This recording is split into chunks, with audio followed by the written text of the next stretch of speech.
Welcome to our channel. Today we how to activate Kubernetes for deploying data science services step by step clearly.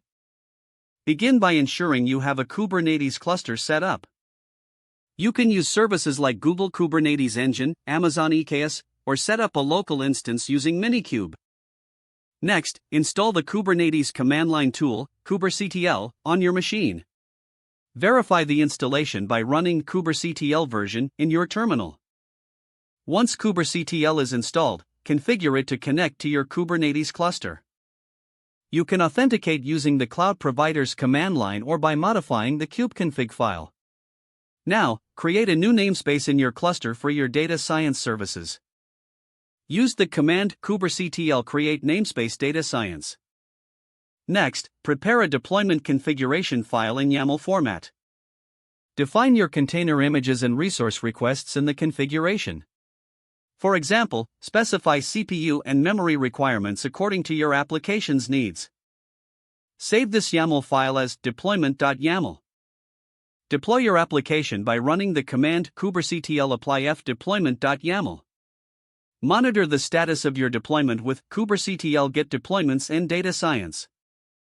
If needed, troubleshoot any deployment issues with kubectl describe deployment name and data science. Next, create a service to expose your deployment.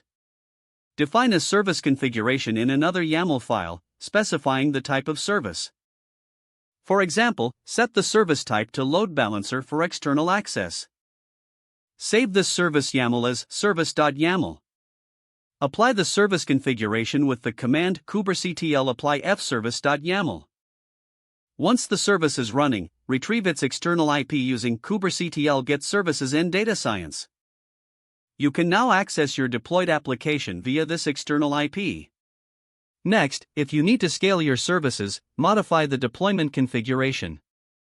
Increase the number of replicas in the deployment.yaml file. Reapply the configuration using kubectl apply f deployment.yaml. Monitor the new pods being created with kubectl get pods and data science. If you want to clean up after testing, delete the namespace you created. Run the command kubectl delete namespace data science. Don't forget to like this video and subscribe to our channel for more step-by-step tech guides.